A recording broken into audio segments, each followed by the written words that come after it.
Yep. All right. My name is Chris Knox, CHRISKNOX, First Sergeant, North Carolina Highway Patrol. So this morning, shortly after 1 a.m., about 1:08, a member assigned to Johnston County was running radar on I-40 when he observed a vehicle traveling at a high rate of speed. A clock was received of 101 miles per hour in a 70 zone, and the member attempted to make a traffic stop.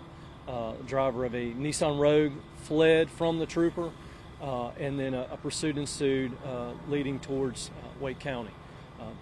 A Johnston County deputy was able to join in and assist the trooper in the pursuit, and then they did ultimately wind up crossing into Wake County and then to this area.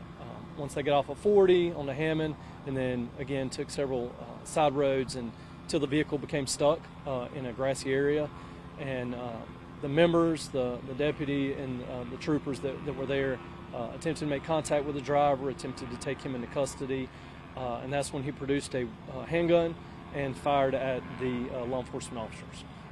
They were able to return fire and struck the subject, and after they struck the subject, provided aid to the suspect, fire and EMS were called, and he was transported to Wake Med, where he ultimately succumbed to his injuries.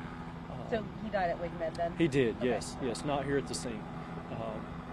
We're trying to make notification with the person involved's family right now.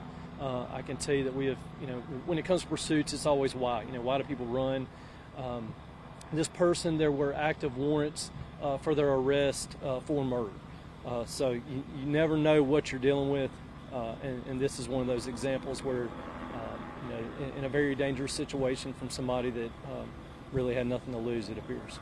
Did the trooper know that during the chase at all? No. So there was no knowledge of that during the pursuit of who this person was or what their reason for the pursuit was. Any officers hurt? No injuries to both the deputy that was here on scene and to our members that were here on the scene. So, very fortunate. Do we know how many shots were fired at the deputies? We don't. That'd be a part. So with these investigations, we have our internal investigation going on, but simultaneously the State Bureau of Investigation is conducting their part of it to look at everyone's actions and what took place. So that is something that will pan out over the coming days, and a part of what they will make that determination, how many shots were fired, where the shots ended up, and that will be something that they will have and be able to provide in the coming days. We have our very loud chopper overhead right now, and they said that there's a car that has a lot of bullet holes in it. Is that the suspect's car? I'm not sure what they're seeing, but the vehicle was a Nissan passenger vehicle, was the involved vehicle. So. Did that vehicle belong to the suspect?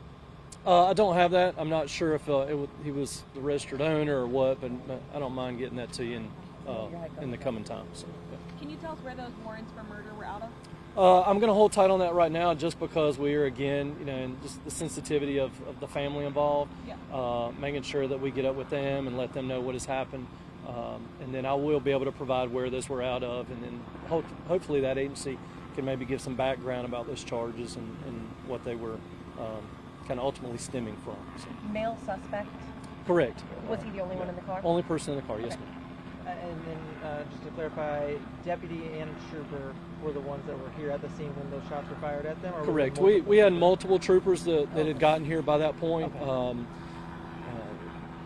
One of our members is one that did return fire. So those three agencies were involved in this then? So it ultimately was the Highway Patrol, Johnston County, and then this morning you've seen that Raleigh PD has been gracious enough to help to secure the area and wait for the SBI to do their investigation. So they had no direct role other than just being willing to help and be a partner with us this morning. So. Sorry, I want to make sure I'm clear. So chase started in Johnston County. Correct. Highway Patrol joined in on the chase, or did they meet them here?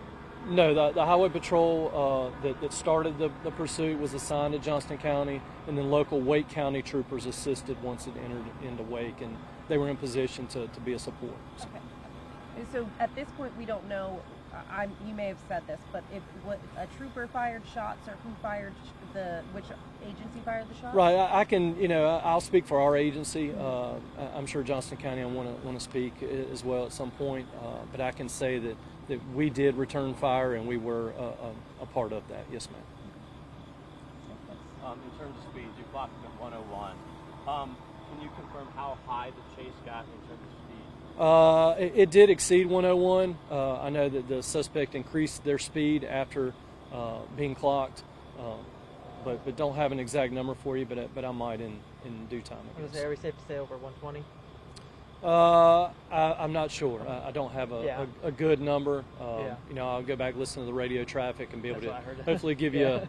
And you probably have the number. So, well, you got to tell me. So, in terms of this neighborhood, I mean, once he gets into these kind of streets, did you guys make any maneuver to put him out of control, or did he just lose control? No, he just lost control. That is always a consideration with pursuits is, how can we bring this to a safe conclusion, take into account, the time of day, the traffic, the location.